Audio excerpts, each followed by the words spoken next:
नमो नमो सिद्धेशाहूणं नमो नमो सिद्धेशाहूणं नमो नमो सिद्धेशाहूणं चौवीसं तिथ्यरे उसहाई वीर पश्चिमे वंदे सबे सगण गण हरे सिद्धेश नमस्सामि नमिदुण वर्धमानं परमपाणं जिणं तिशोद्धेन वोच्छामिरयसारं सायारणयारदं मीनम्। अंतर्तीत सिद्ध परमेष्ठी भगवान की, वर्तमान शासन नायक वर्धमान स्वामी की, 1008 मूल नायक भगवान श्री पद्म प्रभु स्वामी की, परम पूजनीय आचार्य भगवान 108 श्री कुंद कुंद स्वामी की, परम पूजनीय आचार्य भगवान 108 गुरु श्री विशुद्ध सागर जी महाराज की, सिद्धांत शास्त्र की।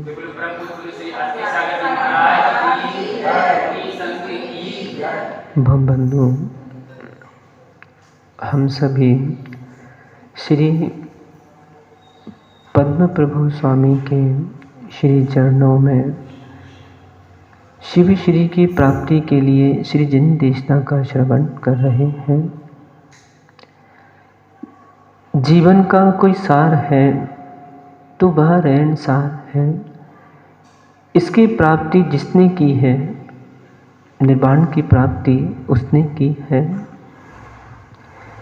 आचार्य कुंद कुंद स्वामी ग्रंथ रहन सार जी में यहाँ गाथा 52, 53, 54, 55, 56 शुभ अशुभ भाव की व्याख्यान कर रहे हैं। कल हमने देखा था अशुभ भाव करने से त्रियंच आयु की प्राप्ति होती है, नरक त्रियंच। शुभ भाव करने से मनुष्य देव आयु की प्राप्ति होती है। आचार्य कुंद कुंद स्वामी ने फिर कहा कि भाई अपने भावों को जानो, दूसरे के नहीं, अपने भावों को जानो। अशुभ रूप है कि शुभ रूप है, और जानकर तुम्हें जैसा रुचे, जम रुचे तम कुज्जा, जैसा रुचे वैसा करो। पीछे गाथा कल अपन ने देखा था, गाथा नंबर 53-54 में आचार्य महाराज ने अशुभ भाव की व्याख्यान किया था। यहाँ पे आचार्य महाराज 55-56 गाथा में शुभ भाव कौन से हैं उसकी व्याख्यान यहाँ पे दे रहे हैं। दब्बथिकाय 56 तच्छपयथेस सत्तड़व एसु बंदड़ मोखे तक कारण रूवे बारसणु बेखे रहनतयस रूवे अज्जा कम्मे दयाई सद्धम्मे इच्चेव मायो गोजो भट्टई सोहोई सुभावो। अनेक अनेक हेतु आचार्य महाराज ने दिए हैं। सबसे पहले आचार्य महाराज कह रहे हैं जो जीव दब्बती काय 56, 6 द्रव्य 5 अस्थि काय। अब ये विचारनीय विषय है कि देखें आचार्य महाराज ने द्रव्य को शुभ भाव क्यों कहा। पंचास्तिकाय जी में थोड़ा सा सिद्धांतिक विषय समझना आवश्यक है। पंचास्तिकाय जी में आचार्य कुंद कुंद स्वामी जी ने जो द्रव्य का लक्षण कहा है, दब्बम सल्लखड़ियम उपाद्वैधवत् संयुक्तम गुणपर्यय संवेता समाहितै समुदय द्रव्य। अब थोड़ा सा ध्यान से सुनना होगा, हो सकता है समझ में ना आए, बस सुनने में आए तो सुनते रहो। दब्बम सल्लखड़ियम सत लक्षण वाला द्रव्य है। उत्पाद वै धुवत्त संयुक्तम, उत्पाद व्यय द्रव्य से युक्त जो है वह द्रव्य है। गुण पर्याय समवेता, गुण पर्याय वाला जो है वह द्रव्य है। जिन्होंने तत्वार सूत्र जी ग्रंथ पढ़ा होगा, जिन्होंने द्रव्य संग्रह जी ग्रंथ पढ़ा होगा, छह ढाला जिन्होंने पढ़ी होगी, उनको ये विषय अच्छे से समझ में आ जाएगा। और फिर आवश्यक नहीं है कि बहुत से विषय हम पहली बार सुन लें और समझ लें। बहुत चीज़ें होती हैं, घड़े में एक बूंद पानी डालो दिखता नहीं है, 2 बूंद डालो दिखेगा नहीं, 8, 10, 15 बूंद जाए तब थोड़ा सा आर्द्रता उसमें दृष्टिगोचर होती है। और मान लो एक मिट्टी, उसको रौंद दिया और रौंदने के बाद यदि वो मिट्टी रोने लगे कि अरे मुझे पैर से मार दिया, मुझे रौंद दिया, तो वो कभी सिर पे स्थापित नहीं हो सकती। ध्यान रखना, वो मिट्टी को बार बार कुम्हार रौंदता है, हाथ से मारता है, पानी भी मारता है, पर वो मिट्टी वहीं की वहीं स्थिर रहती है। और कुछ समय बाद वो मिट्टी घड़े का रूप लेके बाजार में बिकने को निकल जाती है। ऐसी कभी भी, चाहे मैं बालक बालिकाओं से भी कह रहा हूँ कि माता पिता कभी भी घर में रौंदें डांटें और कहीं तुम घर छोड़ के भागे, कहीं तुम माता पिता से मुँह जोरी करी बहस की, तो कभी भी मटका बन के बाजार में बिक नहीं सकते। ऐसी अपने को सिद्धांतों में लगाना है। कभी कोई कक्षाएं लगी तो कक्षाएं पढ़ी, कोई मुनिराज आए उन्होंने कक्षाएं पढ़ाई, या कभी प्रवचन हुए, कहीं थोड़े से प्रवचन कठिन हुए, कुछ हुआ तो अपन बोलते अरे समझ में नहीं आया, हम तो जा रहे हैं। जब पहली बार उठ के भाग जाओगे, दूसरी बार समझ में कब आएगा, विचार करो। तो इसलिए सुनो, सुनते रहोगे तो एक न एक दिन समझ में भी आएगा। सुनना छोड़ दोगे तो कभी समझ में नहीं आएगा। यहाँ पे आचार्य महाराज ने जो द्रव्य के लक्षण कहे, 3 लक्षण, कौन से? सत, बोलो बोलो, सत, उत्पाद्य द्रव्य से युक्त, और तीसरा गुण पर्याय वाला, गुण पर्याय वाला। अब देखें, द्रव्य का लक्षण सत है। सत से क्या ग्रहण करना है? अस्तित्व। आचार्य उमा स्वामी जी ने तत्वार सूत्र के 5वें अध्याय में एक सूत्र दिया है, नित्य वस्तुस्थान्य रूपाणी। अर्थात ये द्रव्य कैसे हैं? नित्य हैं, अवस्थित हैं, अरूपी हैं। कुछ द्रव्यों की उन्होंने व्याख्या की है। देखा जाए वैसे 5 द्रव्यों, 6 द्रव्यों में अरूपी द्रव्य देखा जाए तो कितने हैं? 5। रूपी द्रव्य ग्रहण किया जाए तो 1। और यदि हम रूपी अरूपी द्रव्य ग्रहण करें तो जीव बंध की अपेक्षा रूपी और निर्बंध की अपेक्षा से अरूपी। 6 द्रव्यों का स्वरूप देखें तो वास्तव में एक भी द्रव्य दृष्टिगोचर नहीं होता। न जीव को आज तक किसी ने देखा, क्योंकि वह अमूर्तिक है। पुद्गल रूपी होने पे भी नहीं दिखता। एक बात ध्यान रखें, जैन दर्शन में जो परिभाषा की गई है अमूर्तिक और मूर्तिक की, जिन्होंने द्रव्य संग्रह ग्रंथ पढ़ा है उनको समझ में आएगा। जिसमें स्पर्श रस गंध वर्ण पाया जाए वह मूर्तिक, जिसमें स्पर्श रस गंध वर्ण ना पाया जाए वह अमूर्तिक। ये वाली परिभाषा करना सर्वथा सही नहीं है। कौन सी? कि मूर्तिक द्रव्य दिखता है और अमूर्तिक द्रव्य नहीं दिखता। ये एकांतिक परिभाषा हो जाएगी। नहीं तो जीव द्रव्य अमूर्तिक दृष्टिगोचर नहीं होता, धर्म द्रव्य अमूर्तिक दृष्टिगोचर नहीं होता, अधर्म द्रव्य अमूर्तिक दृष्टिगोचर नहीं होता, आकाश द्रव्य अमूर्तिक दृष्टिगोचर नहीं होता, काल द्रव्य अमूर्तिक दृष्टिगोचर नहीं होता। परंतु पुद्गल द्रव्य मूर्तिक है।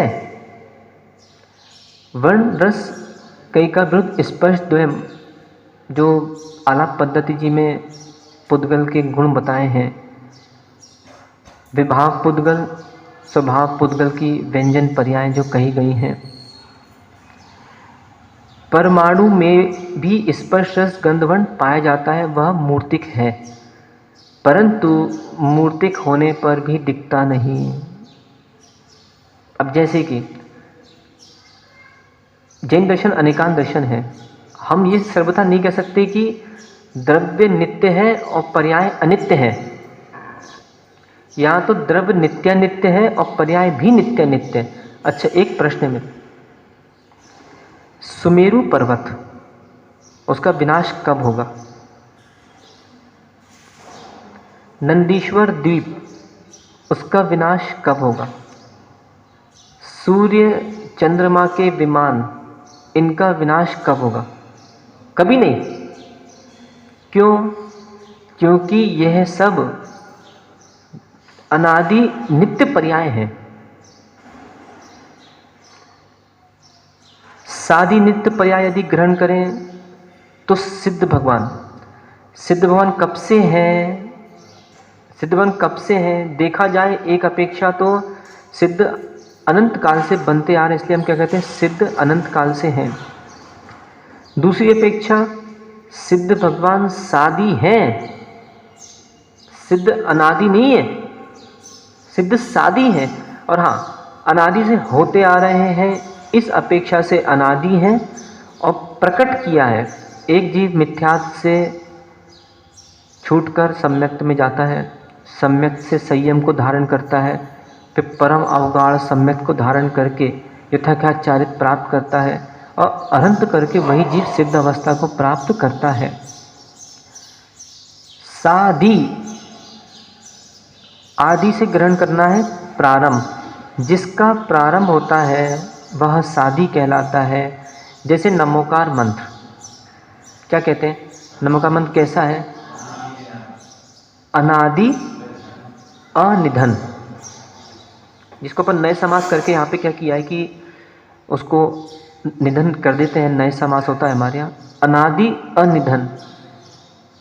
और यदि देखा जाए तो आचार्य पुष्पदंत बाहुबली जी ने उसको षटखंडागम ग्रंथ में लिपिबद्ध किया है, इस अपेक्षा से सादि। और किसी ने प्राचीनता से बहुत तब से अनादि है, इसलिए अनादि। ऐसे ही ये जो द्रव्य हैं, ये सारे द्रव्य कभी भी नाश नहीं होंगे। और ये जो मैंने पर्याय गिनाई, सूर्य चंद्रमा ज्योतिष विमान आदि आदि, ये कभी नाश को प्राप्त नहीं होंगी। अब प्रश्न यह है, ये पुद्गल है और नाश नहीं होगा, ऐसा कैसे संभव? तो इसमें आपको कहाँ जाना पड़ेगा? अगुरु लघु विकारः पर्यायः, जिसमें षड वृद्धि हानि होती है। एक छोटा सा प्रश्न बीच में करता हूँ, जल्दी समझ में आ जाएगा। मान लो ईसु के पास 500 का नोट है, 500 रुपये है, मतलब चिल्लर में जैसा भी है। इसने 200 रुपये विमल को दे दिए और घट्टू से 300 ले लिए, घट्टू से 200 ले लिए, कितने बचे? 500। 200 रुपये की हानि हुई तो वहाँ से 200 रुपये का लाभ भी होगा। ऐसी ये जो पुद्गल की पर्याय हैं, चाहे सुमेरु पर्वत हो, चाहे चांद तारे के विमान हो, जो भी है, नंदीश्वर द्वीप हो, पंचमेरु हो, इनमें षट गुण हानि वृद्धि होती रहती है। जितनी हानि हुई उतनी वृद्धि हो गई, इसलिए इनका कभी भी नाश नहीं होता। तो छयों द्रव्य में देखा जाए तो पुद्गल मूर्तिक होने पर भी दृष्टिगोचर होता है, दिखता है। छयों द्रव्य में यदि देखा जाए तो सक्रिय द्रव्य 2 हैं, जीव और पुद्गल। स्याद छयों द्रव्य निष्क्रिय हैं। सिद्ध भगवान सक्रिय की निष्क्रिय, तो सिद्ध भगवान स्याद अचल हो गए, अब वहाँ पे जाके स्थिर हो गए। इस अपेक्षा से निष्क्रिय परंतु जड़ नहीं है, उनमें भी ज्ञान का परिणमन चल रहा है। इस अपेक्षा से सिद्ध भगवान भी सक्रिय हैं। अपेक्षा देखो, जिनको समझ में नहीं आ रहा बात सुनते जाना, बहुत सिद्धांतिक विषय है। द्रव्य के बारे में जब हम पढ़ते हैं तो प्रत्येक द्रव्य अपने गुण पर्यायों से सहित होता है। ऐसा कोई भी द्रव्य नहीं जो गुण पर्यायों से रहित है, क्योंकि आचार्य भाई ने क्या परिभाषा कर दी? गुण पर्यायवद द्रव्यम, तत्वासूत्र जी में लिखा है। तो पहला अपन ने क्या हेतु पढ़ा? सत, अस्तित्व, द्रव्य का कभी भी नाश नहीं होगा। दूसरा हेतु उत्पाद व्यय द्रव्य युक्तम सत। प्रवचन सार जी ग्रंथ में एक उदाहरण दिया गया है। पवन डॉक्टर, ये क्या है? इतनी देर वालों से नहीं पूछ सकी क्या है, ये क्या है? आधी उंगली पूरी नहीं दिख रही तुमको? ये टूट गई क्या? ये क्या है? और ये क्या है? और ये क्या है? ये खड़ी उंगली है, ये बैठी उंगली है। खड़ी में भी उंगली है और बैठी में भी उंगली है। ये इसकी खड़ी पर्याय है, ये इसकी बैठी पर्याय है। एक छोटा सा दृष्टांत दे देता हूं। एक बार एक राजा के पास सोने का हार था। उसके दो थे, एक बेटा और एक बेटी, और एक और था, तीन थे, तीन पुत्र थे उनके। उस हार को लेकर जब बात चली तो राजा ने क्या किया, जो लड़की थी उसकी, वो चाहती थी मुझे कान के झुमके बना दो। दूसरा लड़का था, वो बोलता था मुझे इसकी चेन बना दो। तीसरा था, बोले जो बनाना है बना तो दो। तो एक को क्या चाहिए था, कान के झुमके, दूसरे को चाहिए थी चेन, और तीसरे को चाहिए था जो बना दो सो। अब यदि मानो चेन बनाते हैं तो दुखी कौन होगा, जिसको कान के झुमके चाहिए। कान के झुमके बनाते हैं तो दुखी कौन होगा, जिसको चेन चाहिए। और तीसरा वाला क्या होगा, मध्यस्थ। बोले चाहे तुम चेन बनाओ चाहे तुम झुमका बनाओ, दोनों में सोना तो है ही। तो यह क्या कह रहे हैं, हार से चेन बनाई, हार का व्यय, चेन का उत्पाद और सोना वही है। ऐसे ही एक द्रव्य, यानी माना कि मैं जीव द्रव्य हूं, अभी कौन सी पर्याय है मेरी, मनुष्य पर्याय। अभी कौन सा गुण है मेरे में, मति ज्ञान शुद्ध ज्ञान। दर्शन कितने हैं, चक्षु दर्शन अचक्षु दर्शन, अवधि केवल दर्शन नहीं है। ठीक, गुण है, पर्याय कौन सी है, मनुष्य पर्याय है। अब मान लीजिए यहां से मरण होके देव पर्याय प्राप्त होती है, तो क्या हुआ, मनुष्य पर्याय का व्यय, देव पर्याय का उत्पाद, और जीव द्रव्य द्रव्य, जीव उसमें भी है और जीव उसमें भी है। एक छोटे से और पुस्तक, निकेश भाई कहाँ तक पढ़ाई करी? पढ़ी नहीं है बचपन से? 10th तो पढ़ी है ना, कितना झूठ बोलते हो, नहीं पढ़ी। ठीक है, जो 5वीं कक्षा में निकेश नाम का लड़का पढ़ता था वो कहाँ है? वो 10th में अभी, जा ले आओ। जो 5वीं कक्षा में निकेश नाम का लड़का पढ़ता था वो अभी कहाँ है? मर गया?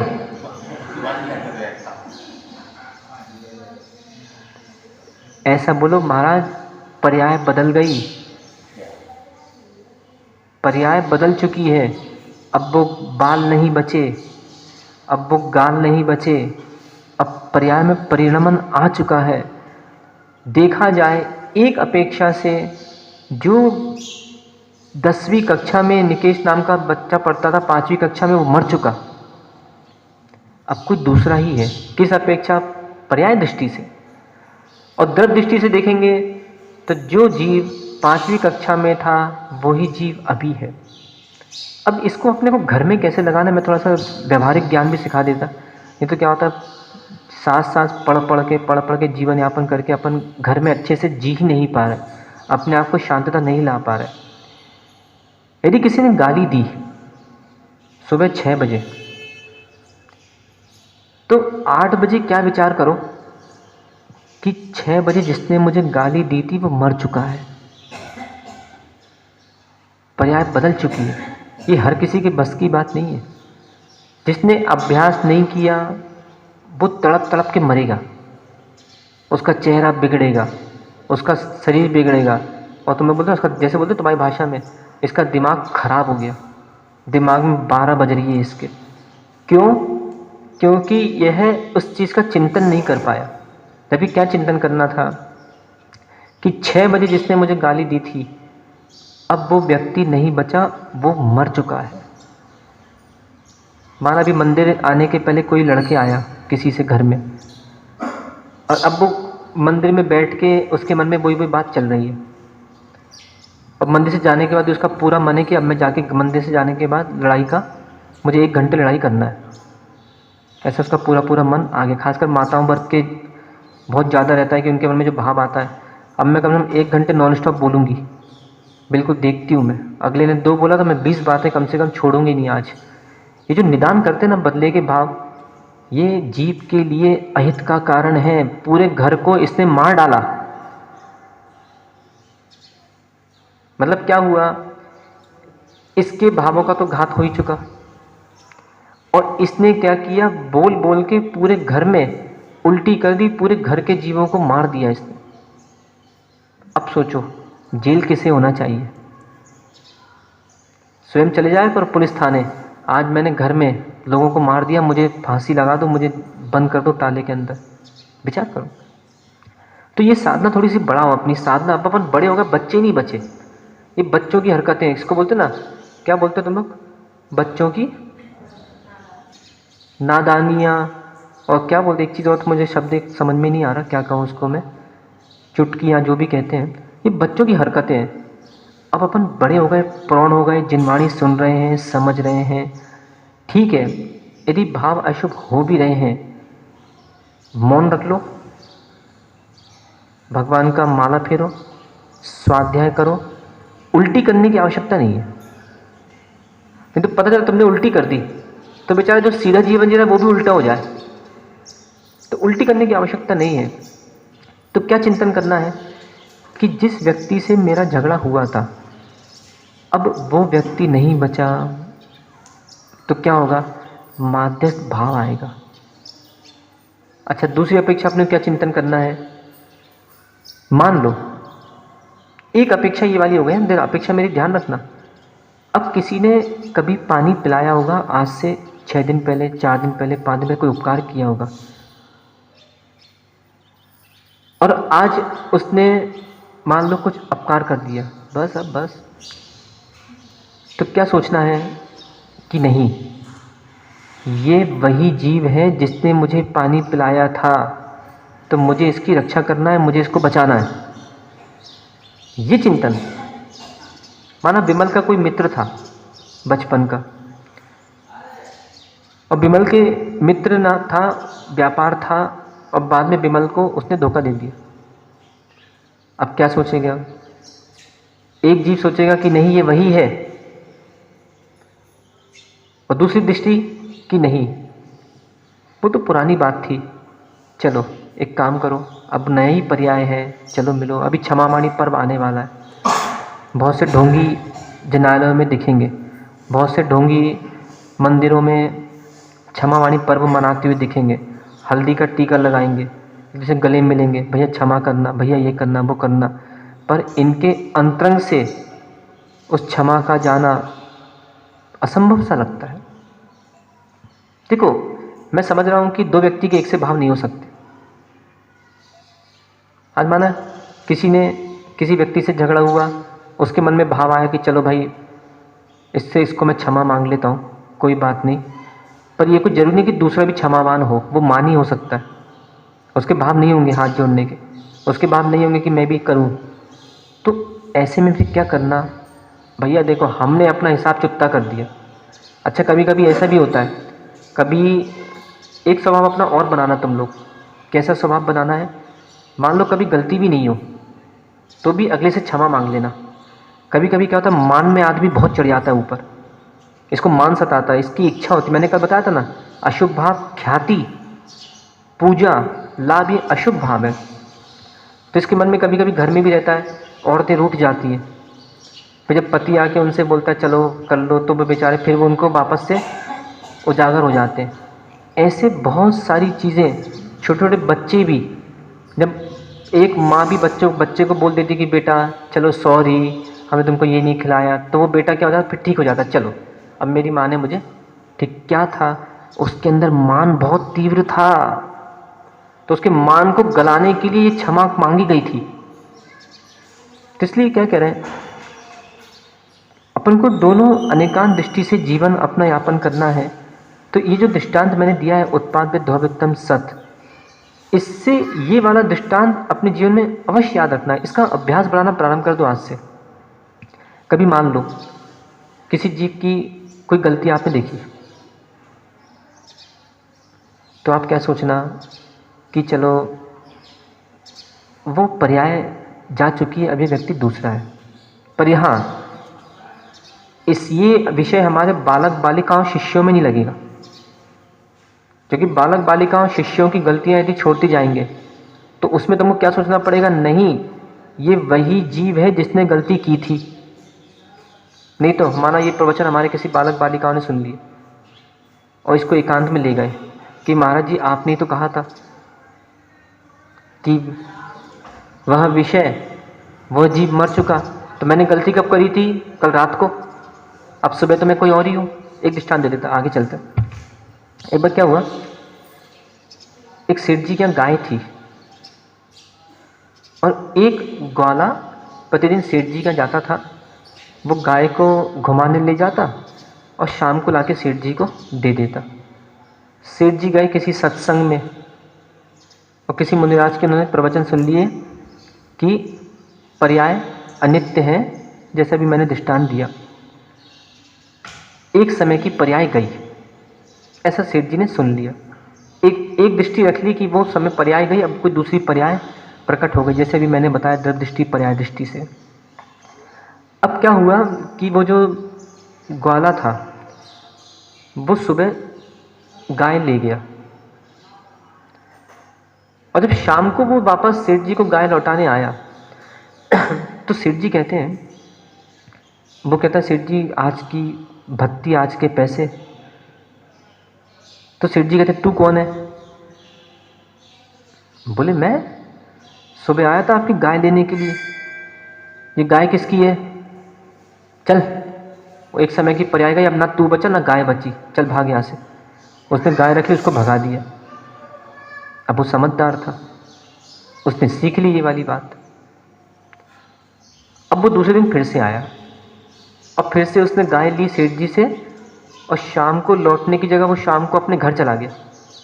अब सेठ जी तमतमा गए कि 6 बजे ये गाय लेके क्यों नहीं आया, 7 बज गई, 8 बज गई। अब सेठ जी उसके घर पहुंचे, क्यों रे मेरी गाय कहाँ है? वो कहता है सेठ जी कौन सी गाय? अरे जो तू सुबह ले गया था, मैं तो सुबह वाला बचा ही नहीं। और बोले मैं कौन हूँ? बोले मुझे क्या पता कौन हूँ। बोले मैं सेठ जी। कौन से सेठ जी? जो सुबह वाले, उनका तो मरण हो गया, वो तो मर गए। तब सेठ जी को दिमाग में बात आई कि नहीं, एक समय की पर्याय गई के साथ साथ ये वही जीव द्रव्य है, ये वही गाय है। तो जैन दर्शन सर्वथा अनेकांत दृष्टि सिखाता, जैन दर्शन छल करना नहीं सिखाता। तो यहाँ जो कह रहे हैं कि उत्पाद व द्रव्य उत्तम सद द्रव्य का लक्षण कहा गया। तीसरा लक्षण जो कहा गया है गुण पर्यायवद द्रव्यम। लड्डू कहाँ से मीठा है? लड्डू कहाँ से मीठा? लड्डू में मीठा गुण कहाँ है?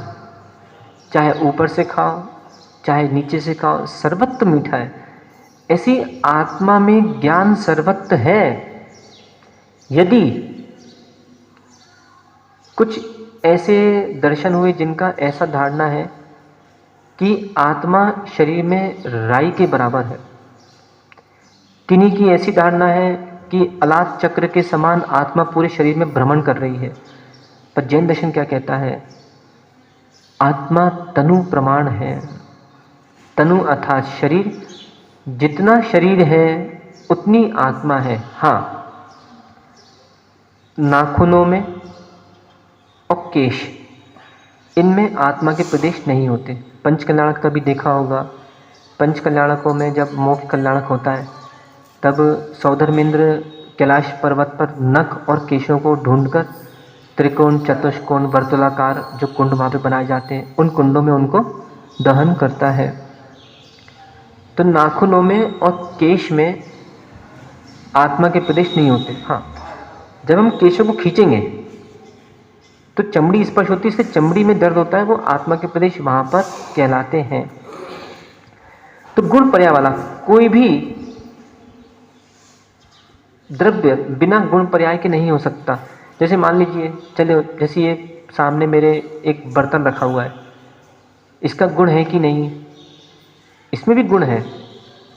इसको चखो, स्पर्श इसका कठोर है। रस इसको चखोगे, इसमें कोई ना कोई रस स्वाद आएगा। वर्ण यानी उसका रंग दिख ही रहा है।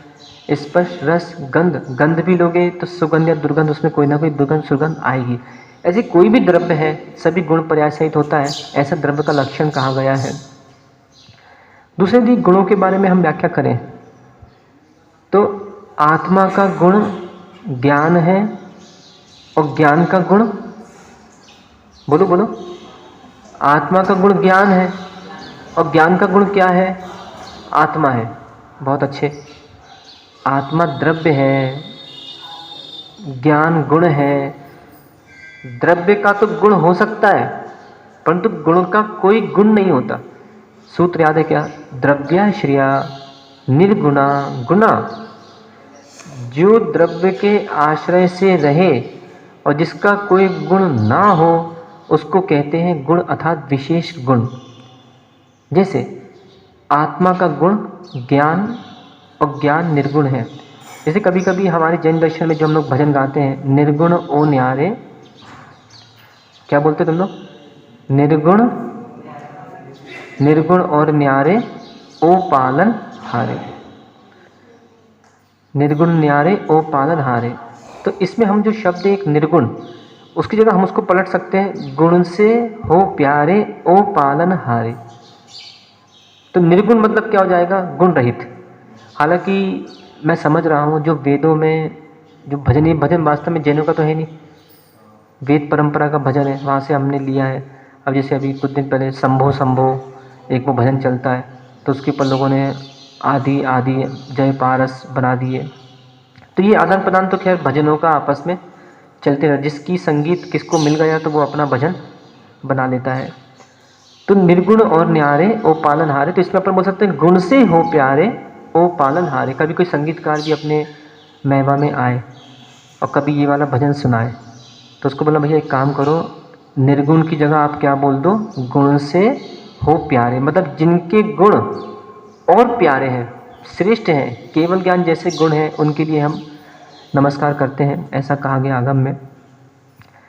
तो द्रव्य के 3 लक्षण हमें देखें, सामान्य गुण और विशेष गुण भी, जिसको अपन कहते हैं साधारण गुण व असाधारण गुण द्रव्यों में पाए जाते हैं। जैसे कि आत्मा चेतन है कि अचेतन है? एक छोटा सा प्रश्न है मेरा, फिर आगे चलता है। आत्मा चेतन है कि अचेतन है? तो देखिए, विवक्षावश ग्रहण करेंगे तो आत्मा चेतन भी है, आत्मा अचेतन भी है। किस अपेक्षा? अब हमको भट्ट अकलंग स्वामी से मिलना पड़ेगा स्वरूप संबोधन जी ग्रंथ में। प्रमेयत्वादि विधर्मयी राचिदात्मा चिदात्मका ज्ञान दर्शन तस्तस्मा चेतना चेतनात्मका। आत्मा में बहुत सारे गुण हैं, संक्षिप्त में 10 गुण जैसे हम देखें, अस्तित्वम, वस्तुत्वम, प्रमेयत्वम, अगुरगुत्वम, प्रदेशत्वम, चैतन्यत्वम, अचेतनत्वम, मूर्तत्वम, अमूर्तत्वम। इसमें देखें तो मात्र चेतन गुण चेतन है, शेष गुण अचेतन है। आचार्य भट्ट अकलंग देव स्वामी कह रहे हैं स्वरूप संबोधन में, प्रमेयत्वादिव धर्मयी, प्रमेयत्व आदि की अपेक्षा आत्मा अचेतन है और चेतन गुण की अपेक्षा आत्मा चेतन है। तो स्यात् चेतन स्यात् अचेतन। पर एक बात ध्यान रखना, जिसको मेरी विवक्षा समझ में नहीं आई वो कभी किसी दूसरे के सामने बोल मत देना कि आत्मा चेतन है। नहीं तो कहीं उनने पूछ लिया कि आत्मा चेतन कैसे, बताओ, बता नहीं पाओगे। पुनः सुन ले, आत्मा में बहुत सारे गुण होते हैं। चेतन गुण की अपेक्षा चेतन है, शेष गुणों की अपेक्षा से आत्मा अचेतन है। अस्तित्व गुण जो होता है आत्मा में, अपन देखो द्रव्य की व्याख्या भी पूरी समझ रहे हैं, क्योंकि जो आचार्य महाराज ने यहाँ पे शुभ भाव द्रव्य का कहा है, तो जब तक हम द्रव्य का स्वरूप नहीं समझेंगे उसको वैसा का वैसा हम कैसे जानेंगे। अब मान लो नानू लड़का हो कि लड़की, और कोई तुम्हें लड़की कह दे, तो कोई बोले लड़की है तो कैसा लगेगा। हालांकि तुम लड़की बने थे सिद्धे चक्र में, लड़का बने थे लड़की बने थे। अच्छा तुम्हारी, हाँ ठीक है, इसकी दुल्हन कोई और थी, समझ गया मैं। हाँ तो मान लो यदि कोई लड़की कह दे तो कैसा लगेगा। अच्छा लगेगा, अच्छा लगेगा, मुंह से बोलो ना, अच्छा लगेगा, नहीं लगेगा। ऐसे ही जब कोई हमारी पर्याय अर्थात लड़का को लड़की कह दे तो हमको बुरा लगता है। ऐसे यहाँ पे जैसा जैसा द्रव्य का स्वरूप कहा गया है, मान लो शरीर है और किसी जीव के अंदर भाव आ गया कि मैं जीव हूँ, वो गया काम से। जिसने इस शरीर को देखकर कह दिया मैं जीव हूँ, एकांत दृष्टि, वो गया काम से, उसका समाधि मरण नहीं हो सकता। क्योंकि देखिए हमारे पास एक शब्द है भेद विज्ञान। विज्ञान मतलब होता है विशेष ज्ञान, विशिष्ट ज्ञान। भेद का ज्ञान करो अर्थात जीव भिन्न है, पुद्गल भिन्न है। ये कौन कर पाएगा, जिसने ज्ञान लिया होगा। अब बहुत से लोगों की ऐसी धारणा है कि अरे अभी ये महाराज बन गए। कुछ लोग बोलते भी ना, क्या महाराज दिन भर पन्ने पलटाते रहो, दिन भर पढ़ते रहते हैं, क्या है ये सब। ये क्या कर रहे हैं, भेद विज्ञान के लिए सामग्री ले रहे हैं। अच्छा एक बात बताओ, तुम सब्जी खरीदने जाते हो, एक ही दुकान से ले लिया करो ना, तो कभी टमाटर यहाँ खरीदने जाओगे और जैनों का फेवरेट आलू वहाँ खरीदने जाओगे, प्याज वहाँ खरीदने जाओगे। चलो कितने श्रावक नियम ले रहे हैं आज, कभी भी बाजार सब्जी खरीदने जाएंगे तो आलू प्याज नहीं खरीदेंगे। हाँ बताओ कितने लोग नियम ले रहे हैं ऐसे कि पहले कभी भी बाजार जाएंगे, कभी भी सामान खरीदने के लिए आलू प्याज नहीं खरीदेंगे। महाराज आप तो ये नियम दे दो कि सबसे पहले आलू प्याज लेंगे और बाकी सब्जियां बाद में लेंगे। मतलब चलो जो 15-20 साल के बच्चे हैं, चलो वो ना समझे, या आजकल तो देखो 5 साल में समझदारी आ जाती है, 6 साल में समझदारी आ जाती है। परंतु जो 40-40 साल के हो गए भी तो समझदार हैं कि नहीं थोड़े बहुत, उनको तो अब मुझे लगता है थोड़ा सा राग कम कर देना चाहिए। चलो अभी कितने लोग ऐसा नियम ले लेते हैं, आज अपना विषय निकला है तो हफ्ते में 1 दिन आलू प्याज खाएंगे, 6 दिन का त्याग। कितने दिन तक, व्रतों की बात नहीं कर रहा हूं मैं, तो तुम व्रतों में खा लो कि महाराज व्रतों में 1 दिन खा लेंगे बाकी त्याग नहीं भैया। चलो एक काम करो, दिवाली तक कर लो, दिवाली तक हफ्ते में 1 दिन खाएंगे। जिनसे 1 दिन नहीं बनता वो ऐसा नियम ले लें, हफ्ते में 2 दिन खाएंगे, 5 दिन का त्याग। जिनसे 2 दिन भी नहीं बनता वो ऐसा कर लें, हफ्ते में 3 दिन खाएंगे। विकास कितने दिन लोगे नियम, सबसे ये बात चल रही है हमारी कि हफ्ते में कितने दिन आलू प्याज नहीं खाएंगे, तो कोई 3 दिन का ले ले। हाँ जिनसे नहीं बनता वो एक काम कर ले, हफ्ते में 4 दिन का त्याग कर दे। जिनसे नहीं बनता वो एक काम करे, हफ्ते में 5 दिन का त्याग कर दे। नहीं बनता मतलब जिनके आसक्ति की बात कर रहा हूँ मैं। चलो एक काम करो, हफ्ते में 1 दिन का त्याग कर दो, 6 दिन खाना, 1 दिन का भी त्याग नहीं कर पा रहे। अब जिनको 1 दिन का भी त्याग नहीं करना है तो वो एक काम करें, कल हमारे साथ वहाँ चले जंगल, तो वहाँ पे पानी पड़ा तो चुल्लू भर पानी में डूब मरना। अब क्या करेंगे, विचार तो करो। यदि भगवान महावीर के अनुयायी अपन कहलाते हैं, अभी महावीर निर्वाण दिवस भी आ रहा है, लेकिन निर्वाण दिवस की फिर से मैं बता देता एक बात, जो सुन रहे हैं निर्वाण दिवस के दिन ये रात्रि में मिठाई चना मुर्रा बंद कर देना। ऐसी दोस्ती यारी, ऐसी मित्रता, समाज में ऐसा प्रेम हमको जो नहीं चाहिए, जो हमारे धर्म को भ्रष्ट कर दे। सीधी बात। फिर महाराज प्रेम कैसे बटेगा? तो सारा प्रेम तुमको रात को करना है, अपनी पत्नियों से करो रात को प्रेम, जब कि अपने अड़ोसी पड़ोसी को पेड़ा खिला के प्रेम करना है। अरे 2 बजे खिलाओ, 3 बजे खिलाओ। तो ये तो क्या जो रात्रि वाली बात है, रात्रि में नाश्ता आदि, अपन किसका दिवस मना रहे हैं?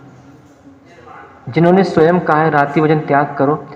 एक बात और बता देता कि मेरे प्रवचन सुन के कुछ लोगों के मन में भाव होगा कि नहीं, हमको रात्रि में ये सब काम नहीं करना, पर जो जीव ये सब काम करेंगे वो सावधान हो जाए, दूसरों की निंदा ना करना। नहीं तो तुम क्या करोगे कि बताओ, आज इनके घर का इनने एक भी पेड़ा नहीं खिलाया, तो तेरे जैसे कुलभंगी थोड़ी ना थे कि तूने कुलभंग करके तूने रात को पेड़ा बनाया, तूने कुलभंग करके तूने रात को जलेबियां खिलाई, तूने कुलभंग करके तूने रात को सेवफल बांटे, तूने कुलभंग करके तूने रात को नारियल बांटे, बतासे बांटे। तो चलो कम से कम जिसको समझ में आ गया, कम चलो उसने तो पहले अपनी कास्ट को तो बचा ले मेरे बाप। अदर मैं क्या बोल रहा हूँ, अपन पहले अपने कास्ट को बचा लें, अदर कास्ट की मित्रता ना देखें। तुमको एक बार बताओ, सारा भिखारीपन रात को ही चाहिए क्या तुमको? सब भिखारी रात को ही क्यों बनते हो तुम लोग भिखारी? कोई पन्नी लेके जाता है, अगर प्रसाद मिल जाएगा तो चलो पन्नी में भर लेंगे, कोई झोला लेके जाता है, कोई डब्बा लेके जाता है। तो ये भिखारीपना दिन में कर लो ना भैया। सुनो, कोई बात, यदि कोई मित्र भी अपना दे दे, उससे कह दो कि भैया हमारे भगवान महावीर ने रात्रि भोजन का त्याग बताया था, आज उन्हीं का दिवस हम मना रहे हैं, तो भैया ये प्रसाद एक काम करो, मैं कल दिन में ले लूँगा, आज तुम रख लो। सीधी बात। अब तुम सोचो कि अरे वो कहीं कुछ बुरा ना मान जाए, ये ना मान जाए, वो मान जाए, उसको प्रेम से समझा दो ना, काहे को बुरा मानेगा। पर क्या करें, जिसकी जहाँ होती मति उसको नहीं लगती अति। मैं कितने यहाँ बैठ के माइक से कितने ही बोल दूँ, पर बेचारा एक भुक्कड़ भूत उधर पिशाच वो रात को पेड़ा खाते मिलेगा ही मिलेगा।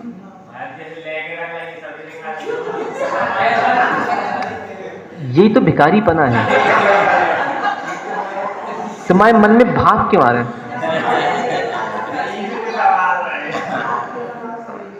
देखो एक बात ध्यान रखना, रात्रि में कभी निकलना बाहर, सूअर घूमते मिलेंगे नालियों में खाते हुए, तो दिवाली के दिन सूअर मत बनना कि रात्रि में तुम यहाँ से वहाँ घूमते रहे। हाँ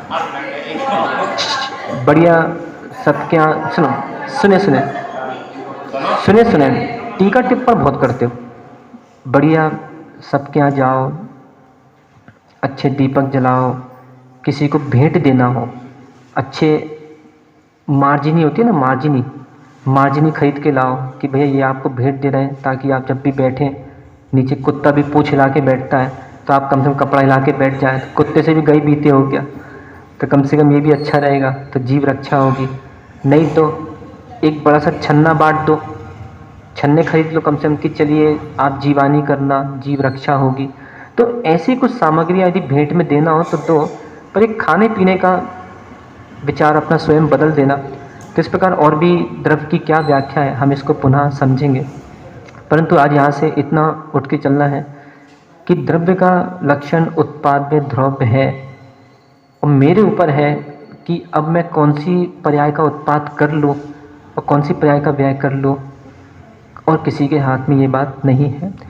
रक्षा करो